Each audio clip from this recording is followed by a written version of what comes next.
Thursday, December 11th. It's pre-Friday, Ted. We're almost there. Working for the weekend, as they say, right? Like Loverboy. That's right.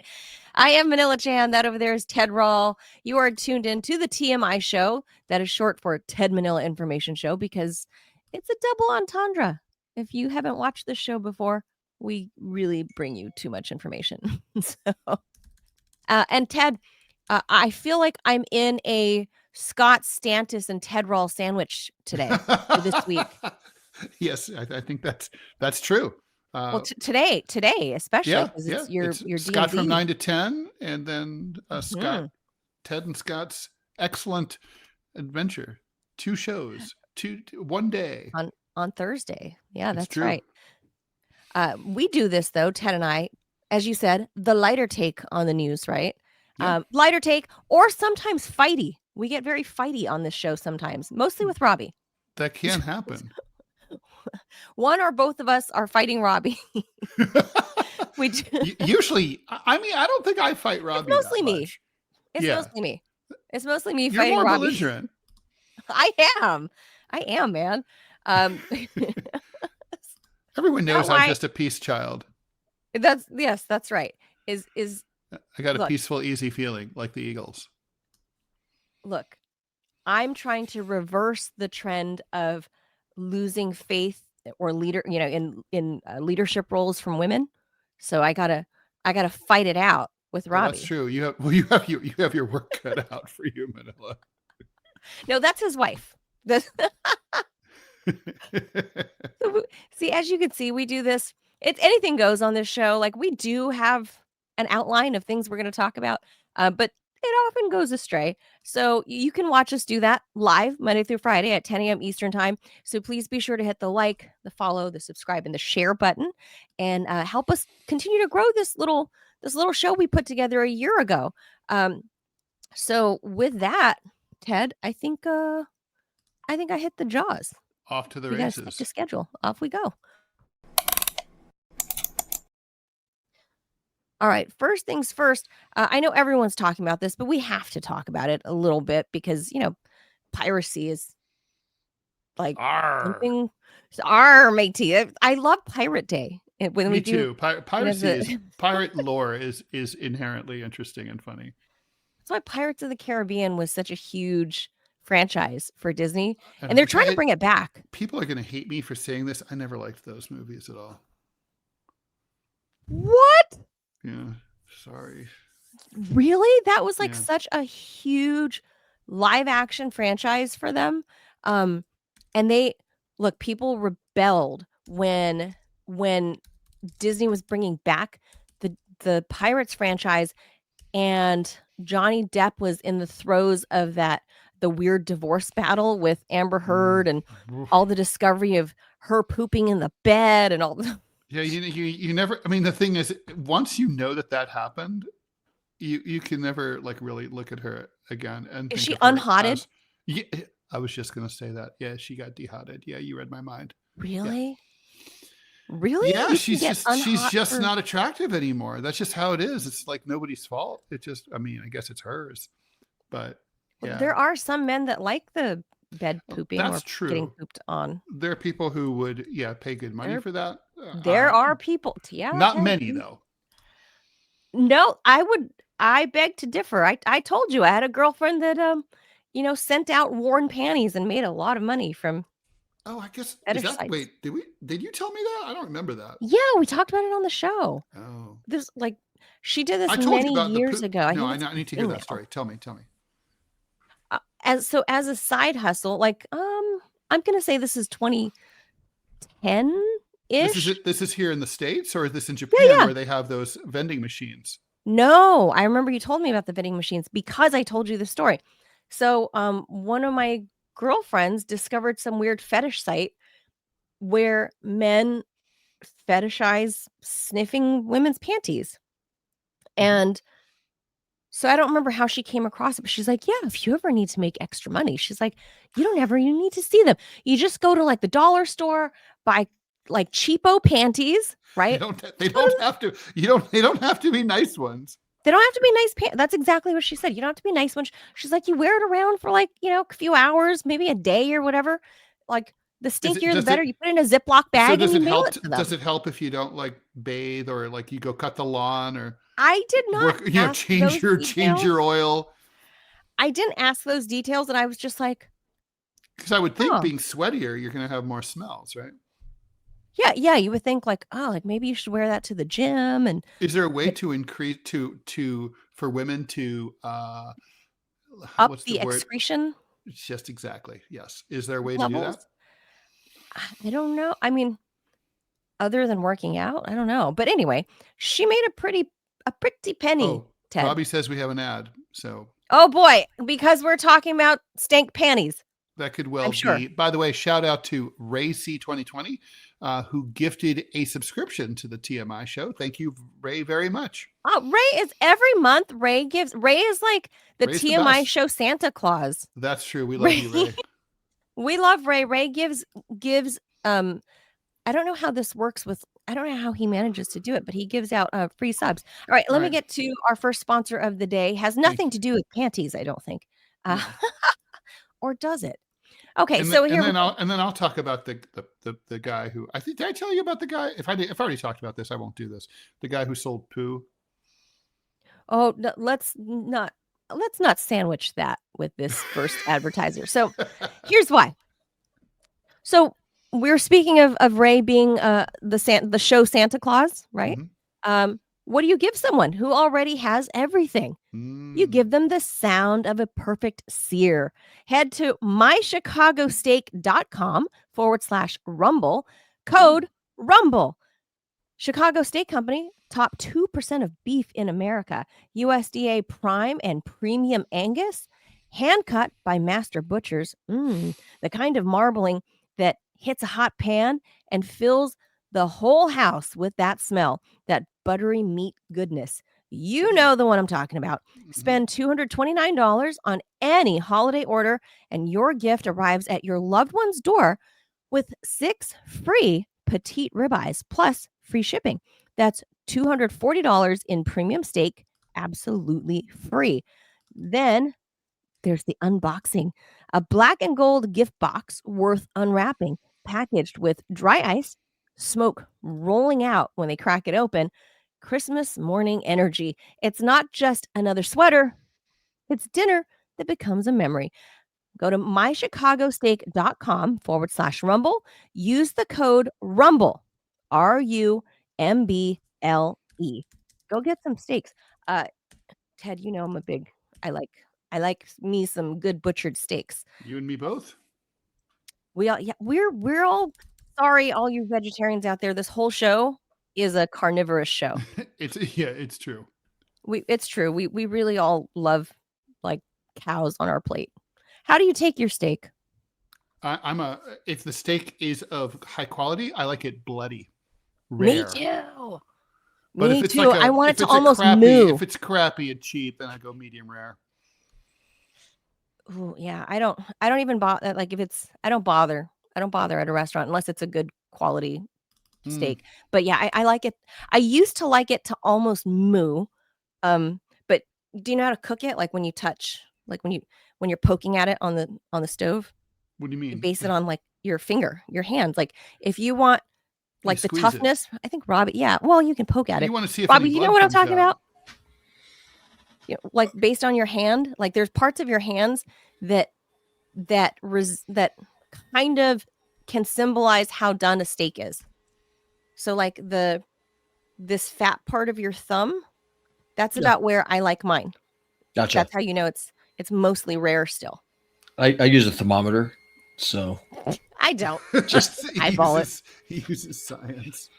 I yeah. don't know. No. You have the religious fundamentalists using science for his stakes while denying evolution. So That's right. things can't happen. There you go. All right. With that, we will actually hop to the news. That's that. I think that's a new No poo advertiser. sale story. All right, never mind. Oh yeah. That's this early, Ted. Yeah, I don't Dirty care. panty story is one thing. Poop is another. Save that for tomorrow, actually, because I have a good story Well, planned whatever. for If you tomorrow. remember, okay, you can tell me. All right, go ahead. Now I have a good fart story for tomorrow. Ooh, yeah, that's true. That'll go with it. Sort of. All right, let's get to the news. Okay, so let me hit. Okay, so as many of you guys know, Venezuela has now officially accused Washington of piracy after the U.S. Coast Guard and law enforcement agencies seized a sanctioned oil tanker off the Caribbean Sea.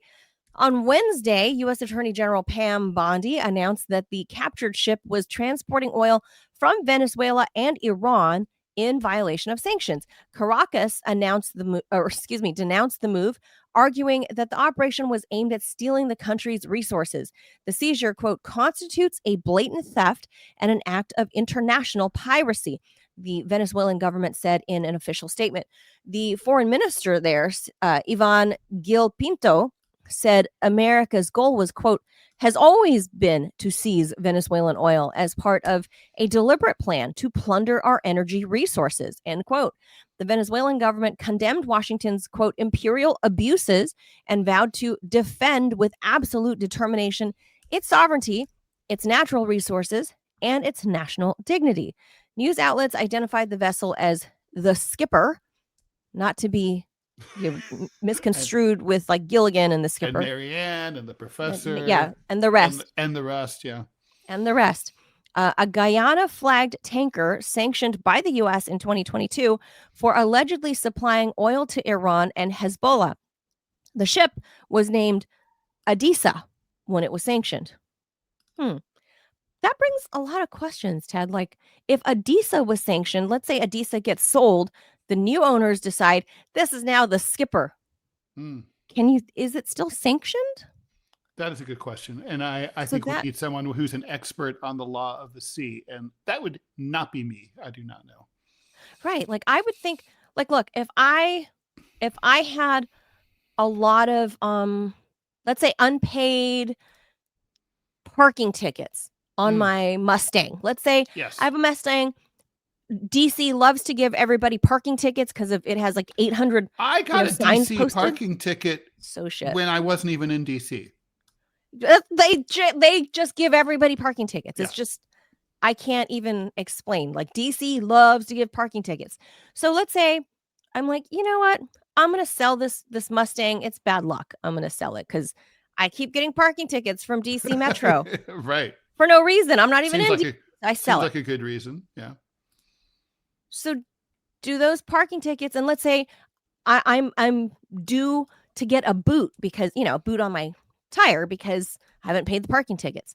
Well, if I sell my Mustang to you and you happen to drive it into DC, it gets a boot on it. Is that your fault or is that my boot? Well, I don't think that's going to happen because what happens is if I think the bills belong not to the car. And those are bills. They belong to the driver. And the thing is, if you sell me your Mustang, then I'm going to get new plates. And so the plates they're going to go by the plates and they're going to know someone else owns the car. Not in California. You don't own the plates in California. Nope. You mean the plates go with the car? Yeah. Yeah. In DC or Virginia. I don't know about DC, but Virginia, the plates go with the owner. Okay. Yeah, well, so, I don't know. In New York, the plates go with the plates go with the owner. Yeah. Also, so like you have to when you sell your car in New York, you have to surrender your plates. That's true, I think, in Connecticut and New Jersey as well. I'm pretty sure Pennsylvania, I think. Yeah, I only recently learned that a couple of years ago because I got rid of my car and had to forced to get another one. But in California, that's all I've ever known is the plates stick with the car. So that's my frame of reference. So I wonder is it fair to the owners of the Adisa, now the Skipper? What if they didn't know the vessel was sanctioned? So according to Reuters, the ship left Venezuela's Puerto Jose on December 4th or 5th after loading around 1.1 million barrels of crude oil. Venezuela has long denounced U.S. sanctions as illegal under international law. President Nicolas Maduro has argued that the sanctions are part of President Trump's plan to topple him, which I don't disagree with. Maduro has rejected Trump's claim. That's obviously true, yeah. obviously. And Maduro vigorously rejects the claims that he's he's the leader of a drug cartel. Right. Like, but although The Ted, Cartel de los Soles. have you seen in the past 24 hours video emerging of out of Caracas of Maduro singing "Don't Worry, Be Happy"? No. I'm not kidding. I thought it was like OMG. AI. I thought it was propaganda, and I looked it up. Sure enough, he was really singing Wow. "Don't Worry, Be Happy," and I'm like with his Spanish accent, and I was like, What a derp. why? He doesn't look like he'd be a dork, but he's kind of a dork. Yeah, he's a dork. Yeah, he looks like he would be a thug. Right. But he's like a dork. I've seen many videos where he does like dorky things where you're like, someone married you? Like he was he was very handsome when he was a young. Well, he married a very good-looking lady, as Well, memory I know. serves. I've seen photos of him, like young Maduro, very handsome guy. I mean, he's not a bad-looking guy now as an older man, but when he does these hot mic moments, you're like, he's a dork. There's zero chance that guy is a drug cartel leader. Like, well, yeah, zero chance. I mean, that's cartel leaders that's are just a lie. Yeah, it's just not true at all. Zero chance a dork like that can run drugs. Zero chance. But the piracy thing, all true. Trying to topple him, all true. Look, Trump frankly, was the one. It is piracy. It is. Look, Trump was the one that held up this bogus claim that Juan Guaido was the president. Remember in Trump's first term, he was the one that propagated that. Yes, that's true. The whole idea. So Trump has been on this Venezuela thing forever. Well, and look, let's face it. Venezuela literally has, at this point, the biggest oil reserves on Earth. Okay, right now. Yes. And their production is really low. They're producing a lot less than they could. So clearly, what Trump has in mind is he wants to overthrow Maduro and turn Venezuela into basically an oil source, a giant oil well for the United States of America. Mm-hmm. He wants to turn in our own backyard. Yeah, like our own personal, like a super Texas, like right here. Right. Our own South American Texas. Yeah, but okay, we've often discussed, Ted, like when the dog catches the car, right? Yes. One of my favorite metaphors. So in this case, for those that don't know, yes, Venezuela does have the biggest reserves on Earth, more than Saudi, more than all of the Emirates and Gulf countries, the Central Asian states. Yeah. Mm-hmm. A lot of freaking oil, the most on Earth. It's hard to fathom. But here's the thing. The quality of the crude is so insanely thick. That's part of why, relative to other, like, let's say Saudi oil, why this oil is pumped as little as it is pumped is because there are not a lot of refineries on Earth that can actually refine this level of like the thickest, muckiest black gold you can dig up. They have to dilute it, don't they? Basically? Yeah, there's like a special process for it, and there's only so many facilities on Earth that can process it. So that's part of the reason they don't pump more out of Venezuela. But then you add on the on and off 30, 40 years worth of sanctions back and forth by the United States with the U.S. jackboot on its neck. Then we go and complain, why are there so many Venezuelans coming to America? Yeah, I wonder. Venezuelan gangs taking over all of Denver, or whatever they're saying, right? To be fair, Ted, I do know like 3 whole Venezuelans out here on the East Coast. They're clearly taking over. Well, I know 3, and I know a lot of people. I know 3. How about that? Yeah. They're coming. Out of the thousands of people that I actually know and like have phone numbers to, 3 whole Venezuelans, they're clearly taking over. But seriously, like of the number of illegal migrants that do come in here, Mm, a lot of them are economic migrants. They're not drug mules. They're no. economic migrants. And why are they economic migrants? Because the US keeps sanctioning their country, and their country cannot thrive in the Western hemisphere. We're like exploiting the Monroe Doctrine to be like, fuck you people, we're in Which, by the charge. way, has no basis in international law at all. Yeah. And so I don't understand how, if Venezuela has no diplomatic relations with the United States, why should they give a shit? Why should the US be able to sanction them and then go claim this act of piracy as like, we're upholding our sanctions on your vessel? Right. Well, The legal basis is like something that like an American court decision. It's like, right. okay, like, so like if there's a Maltese court decision that, says like, Manila, we're coming over and taking your dishwasher. I mean, do you have to turn it over? I mean, what? it's just like, fuck Malta and they can blow Like, me, fuck right? you, this is mine. Yeah, fuck you. Yeah, so that's what I don't understand. It's not like that Venezuelan tanker, whether it's called Adisa or the Skipper, it's not like that vessel was sailing next to Florida. If No. so, why would America's sanctions, one, how could the US sanction it? Number one, like, what business is that of yours to sanction?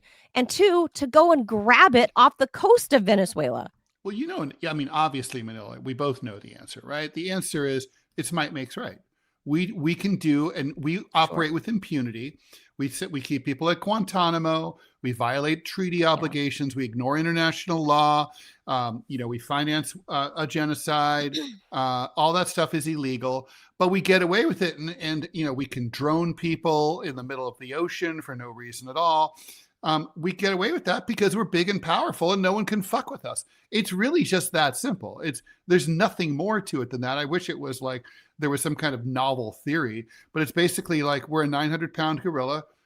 You don't like what we're doing? Fuck you. We'll do what we want. Yeah, it's outrageous, and I for one do not want to see a war in the Western Hemisphere of any sort. And obviously that's all the US is cruising for, because allegedly Maduro had said, fine, like, you don't want me here. I know you've tried to get rid of me since your first term. I'll negotiate with you, like, let me go live happily ever after. I'll go, off into the sunset. Here's the deal I'll make. And that Trump and, I don't know, Rubio, whoever's in charge of this clown car, or in this case, a clown boat, just declined it. So that's, if your idea is to oust Maduro and he offers you an exit ramp, why wouldn't you take that? Well, because, I mean, Maduro wanted to retain control of the armed forces after he departed, which would, of course, make it impossible to grab those oil fields. Yeah. So clearly we want. I mean, Maduro knows what this is about. We all know. Unless you're, like one of these. What's the opposite of Trump derangement syndrome? If you're like super, like, I love Trump and he can do no wrong. He's orange like Jesus. Like if you're a MAGA acolyte, if you're a mega slut, I guess. A mega MAGA? Yeah, mega MAGA, that'd be good. Yeah. You're like mega MAGA, then you don't if see you're that. a Trump the rest fanboy, of us, let's put it that way, maybe. Yeah, Trump fanboy is about right. Yeah, like, you would want his dirty panties, right? Like, you would buy his poo in a bag. That's right. On And you would, like, street sniff in the West Village. Like, yes, like, those people do not see that what he's doing here is just flies in the face of all humanitarian rights. All supposedly we're into capitalism, and this is not very capitalistic. Like, this is like you're trampling on their ability. Just because it violates property rights, basic property rights. Basic property rights, the whole tenet of import export, being able to sell your goods to whom and whoever you wish. the US is dictate like how I just don't get it. Like we don't have diplomatic relations with Venezuela. Well, So how can we this is like try to when tell them what to do? the U.S. accused Afghanistan of harboring bin Laden after 9/11, and and Bush screamed on TV like, "You have to turn him over," but the Taliban had no embassy, no consular representation, no no recognition by any country except for like a small handful of Middle Eastern countries. They certainly didn't have any diplomatic relations with the U.S. Certainly no extradition treaty. There was no legal basis for the Taliban to put bin Laden on a plane and send him to us. Well, like you said, like we're just the big boys in the hemisphere, and no one's gonna do anything about it. So we'll leave that there. Let's go on. Okay. Where are you? Where are you? There you are. Okay. Russian scientists have produced the first 3 test batches of a newly developed cancer vaccine. You heard that right, cancer vaccine, at the Gamaleya Institute in Moscow, according to the director of the center, Alexander Ginsberg. The breakthrough drug is an AI-assisted mRNA-based vax designed to target malignant tumors using the patient's own genetic data. This had been, by the way, predicted that mRNA could be used for this when mRNA, long abandoned for about 20 years, of course, became the basis of the anti-COVID vaccines. Anyway. Therapeutic. Pardon? I said therapeutic. The COVID vax. Yes, exactly. Yes. Reports on the readiness of the vaccine first emerged in September. Preclinical studies show the drug could shrink tumors and slow their growth by between 60 and 80%, depending on the patient. Wow. The vaccine was initially expected to be used in patients with colorectal cancer. Most importantly, our leading oncology center, the Herzen Institute, headed by academician, how is that a word in English? Academic. Abracadabra. Academic. He's headed by the academic. Academic. Thank you. Andre Kaprin, or whatever. He's obtained the full set of approvals needed to use the technology, from diagnostics and mRNA production to administering it to patients, Ginsberg said. The vaccine batches remain experimental, even though they've passed all quality checks, he said. Wow. Unlike conventional vaccines that prevent infection and severe illness, mRNA cancer vaccines are not designed to stop transmission of the disease. Traditional vaccines are given to healthy people, while oncology vaccines are a new class of therapies used to treat advanced stage cancer. They're described as vaccines because they act on the immune system, training it to recognize and destroy tumor cells. The new vax is a personalized treatment built to target malignant tumors using the patient's own genetic coding. Developed with the help of artificial intelligence, the mRNA platform allows each dose to be tailored to their individual cancer profile, offering a more precise and effective therapy. The Gamaleya Institute is known internationally for developing Russia's COVID vaccine, which was called Sputnik V. Earlier, Russia began trials of a drug based on a genetically modified oncolytic smallpox virus for the treatment of brain cancer, a process expected to take about 2 years. Last month, the health ministry also authorized the use of 2 cancer vaccines, Neo-Oncovac, a therapeutic mRNA-based vaccine for melanoma, and Oncopept, a peptide vaccine for malignant tumors. Both are made individually for patients using genetic analysis of the tumor and other biomaterials and have narrowly targeted therapeutic indications. Wow. Very wow, cool. wow, wow, Ted. That's all. Wowie wow is all I can say is like, how come that's not ours, Ted? Well, America, number 1. Yeah. America. Fuck yeah. Like, how come? Look, remember Joe Biden was saying he was going to achieve the moonshot, whatever he called it, the moonshot plan to kill cancer or whatever. That's but right. instead he got sidetracked with Ukraine. Well, that could easily happen. So, like instead of spending a few $100 million in cancer research, which is what he claimed he was going to do in 2020, Joe Biden, that is, we decided to give billions of dollars to Ukraine instead. And now the Russians have what seems to be a functional oncology Now, if vaccine, a memory shot. serves, didn't the Russians also have their COVID mRNA vaccine before anyone else? They had it before ours, I'm pretty sure. I don't recall. I don't know. But I do Also, recall, another question I have is, do you think the know. okay, here's a question. You had cancer. Would you, if you had to go, if you got the same diagnosis today, and you know, and someone was like, "Hey, fly to Russia and we'll give you this," would you do it? I think it's too new for me. Mhm. I'm never quick to jump on like fads, much less something that somebody's going to inject into me, Sure. right? I would watch it. I would have still gone the route of mastectomy because we know that's tried and tested, and the fail rate is, you know, super low. Yeah. Like, Mhm. I mean, hovering around the 1% return rate. So, you know, I would go the route that's tried and tested, because for me it was just boobs. But if you're like boobs, you can now, I can get a lifetime of boob jobs. That's not a bad thing. So, All right, Dolly but Parton.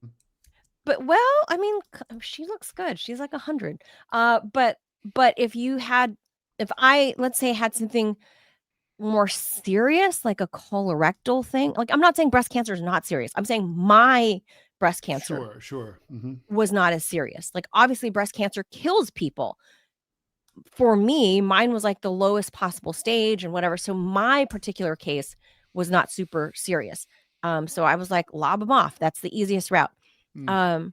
But if I had another kind of cancer, let's say colorectal, or oh God, like imagine like a glioblastoma, like a brain tumor. Mm-hmm. If Yeah. you something that's or otherwise, a blood thing. ugh, it's something that a simple surgery, a snip can't get rid of. Mm. Absolutely. I would say just shoot me up. Let's go. Like, I mean, if you can't operate on my brain to get that thing out, then got my arm numbed up. Let's go. Like, let's do it. Yeah. I mean, seriously, that's there. Look, I think I'm with you on that. I think that's exactly would be my take. It's been many years now, but I don't know if people still remember Bart Chilton, who briefly hosted the Boom Bust show on RT. He was, excuse me. Any relationship to Alex Chilton, the Tennessee-based singer-songwriter for Big Star? Oh, I don't know. Mm-hmm. But Bart was the trade commissioner, the U.S. trade commissioner for like a decade under Bush 2. Yeah, under Bush 2 and into the Obama years. Mm-hmm. So he was a trade commissioner for a long time. Bart passed away in 2007. I don't remember if it was Ed first or Bart first, but they were really close back to back in their deaths. And Bart had pancreatic cancer, and Bart was so fit. Bart, I think, was only in his early 60s. Bart was super fit and a little bit of a fitness nut, super cool dude, took care of his health, ate well, thin and fit. And somehow he was diagnosed with pancreatic cancer. And there were not a lot of great or innovative treatments for him here in the US. And I guess it might have been, yeah, it was sometime in Trump's early first year or two that Bart passed away from, he succumbed to the cancer. But remember Trump signed that whole right to try bill? Oh yeah, but which, by the way, good for him. I've always thought that if you're like facing a potentially fatal disease diagnosis, like pancreatic cancer, that you should be able to go in and, assuming you're of sound mind and body, not body, but sound mind, you should be able to, if you're like, well, this might kill me, but hey, but I the want to roll cancer's with going to it. kill me anyway. I want to take this chance. You should absolutely be treated like a fucking adult and go for it. And so thankfully that had just passed, and Bart had already been talking to oncologists in France because France allegedly had some sort of treatment even back then. And he was going to, jump through hoops to try to do this. Well, like he was going to have to move there and all of this stuff because he couldn't as an American. I forget what the legalities were, but then Trump passed that, Congress passed that law. Trump signed it into law, and Bart was like, hooray, I'm going to get to go, because it was in particular for pancreatic cancer, somewhere in Paris, and he was getting set to go, and then he fell too ill to do it. But my whole point to this, so he got everything in line, all his ducks in a row, and he was within days of taking off to go, like a week or two, and his health took a turn, and it just went downhill. And that was that.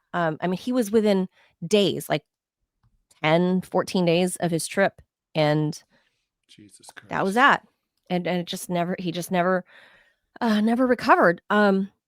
So my point to saying all of this is we have so far fallen behind, and now you have, you had Biden, Biden in between a Trump sandwich saying, we're going to push the moonshot. We're going for the moonshot bill, or whatever he called it, the moonshot program, where we're going to beat cancer. And then nothing ever, zilch came of it. And then now Trump is back in office, and yeah, we're moving in the right direction to have medical freedom, like I, for one, applaud RFK Jr.'s efforts with his NIH and CDC to, have the Hep B shot for newborn babies a choice, COVID vaccines a choice, but then you still have the commander-in-chief hailing his whole COVID, what did he call it? The warp speed. Like, I did that. You really want to be proud of that? Like, I think you have to admit it was a major accomplishment. You don't think? No, because I don't care about the science part of it. I care about the execution of it. And the execution of it came under Joe Biden, that was totalitarian. And it was like Handmaid's Tale, I guess, is what everyone compared it to. It was like, you're no longer in control of your body. The government is. Yeah, well, so that's what they like. You mean like when they were firing people for refusing? Right. So fine, the science, great, whatever. That's not for me. The execution of the warp speed, Trump, and now we're learning all of these weird side effects for a lot of people, and it's going to be years before we untangle that mess. But meanwhile, we have the Russians over here, the evil Russians over here, and the evil Cubans over there, by the way, having a vaccine for lung cancer. Yeah. By the way, what's our excuse? I'm always worried about getting lung cancer because I have shitty lungs. I never smoked or anything, but I lived with smokers. So I'm like, oh, I could see that happening. I should probably get one of those like lung cancer detecting dogs. Like they smell your breath. They can sniff. Yeah, isn't that weird? That's so cool. But look, I bet just I feel like every other country has made, any major player anyway, we're talking like China, Russia, some of the other EU countries, right? And poor little Cuba, despite US sanctions for the past 70 years, making huge strides in medicine, and we haven't. We're still fighting about the COVID vaccine, and we're still fighting about like how dare RFK Jr. want to take high fructose corn syrup out of my soda? What an asshole! I want that in my. I want that in my I soda. haven't heard anyone complaining about that. Have you? They do. There's something. He says they. There's a Democrat right now. I forget from what state in the House that is trying to make a kerfuffle and make a name for herself because she's a nobody. She introduced articles of impeachment against RFK yesterday. Yeah, I didn't do a dive. What was that about? What was the grounds? Why was she calling to impeach RFK? Abandoning science. That was a quote.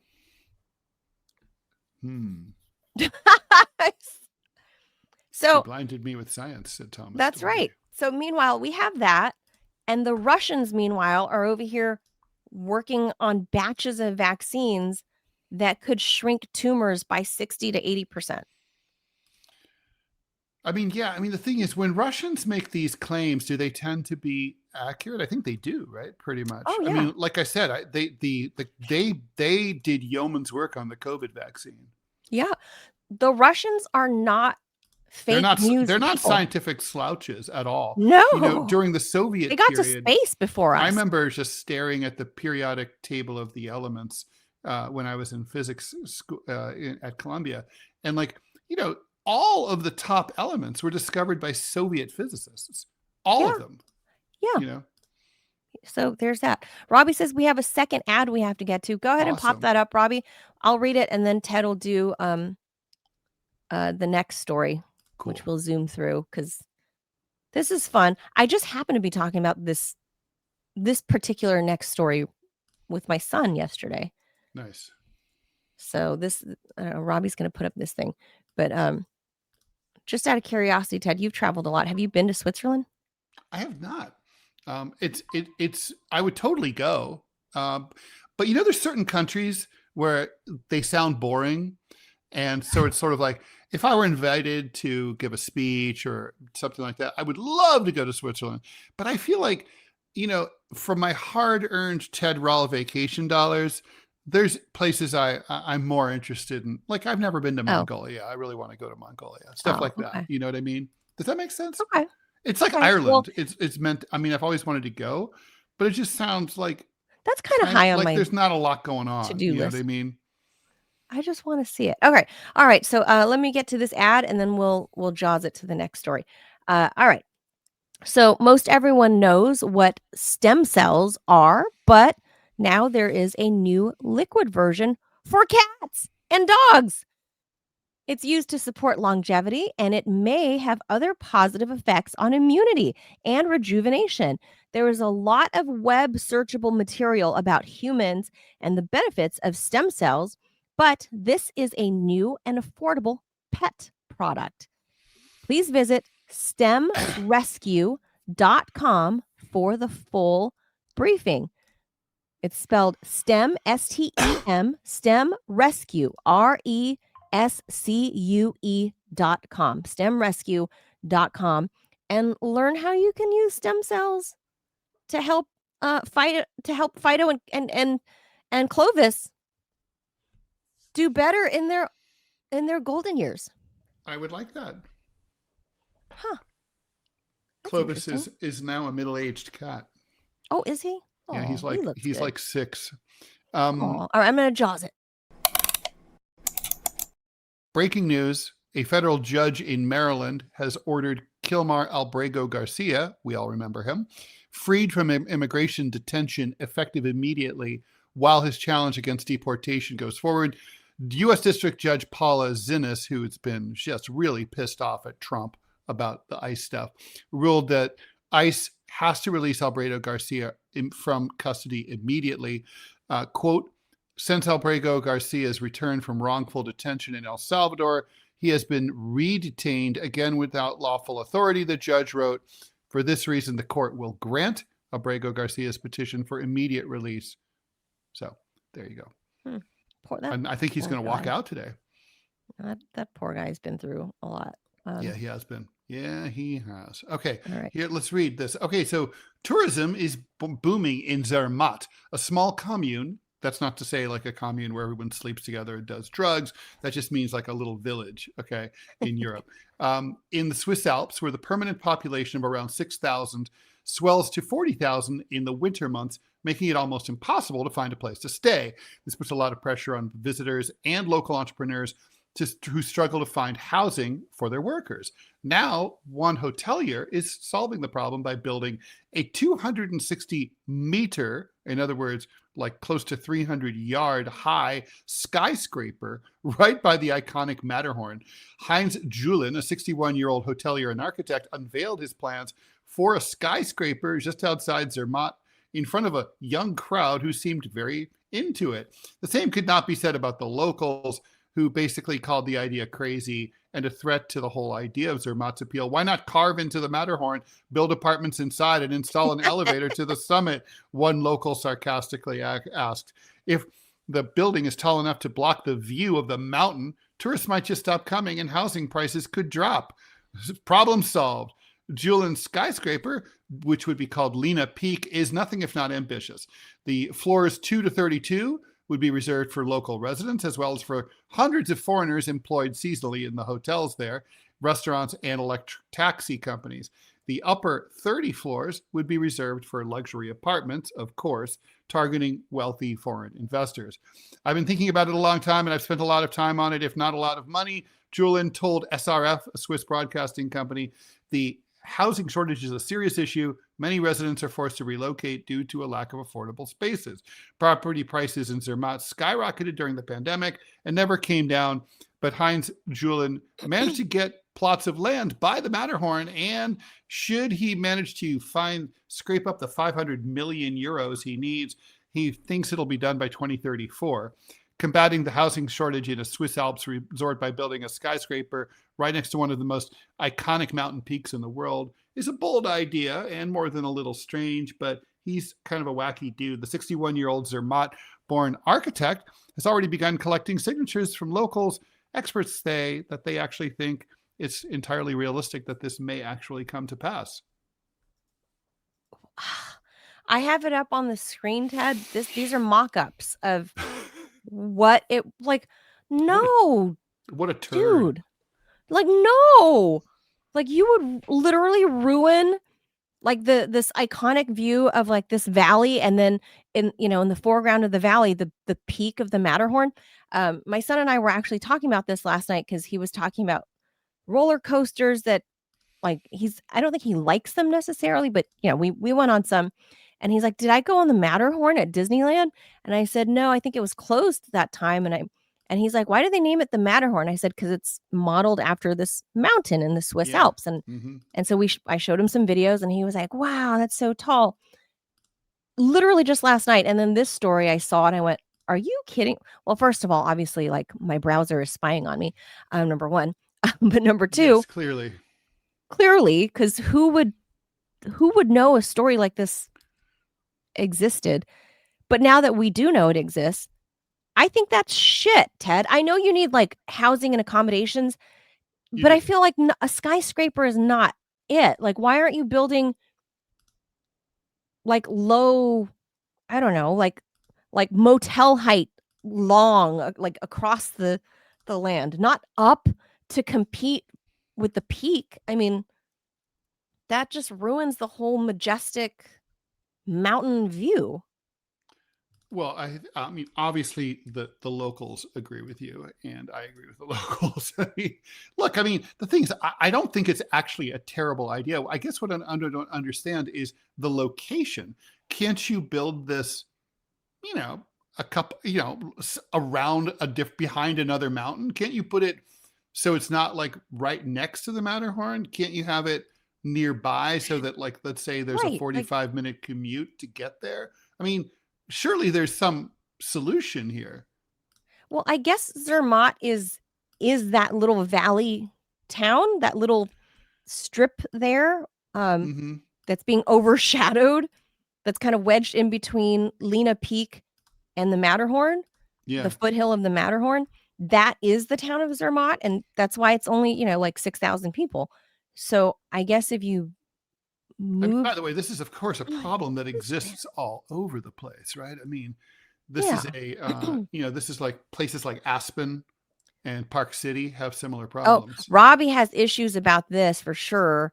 I'm sure he does. Because, this was Robbie, that was the whole premise of Yellowstone, right? Is of the show Yellowstone.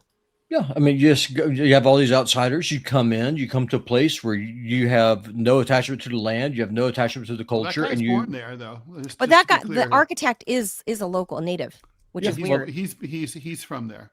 He should be tarred and feathered and exiled. Maybe give him to ICE, send him to El Salvador. I have no problem with that.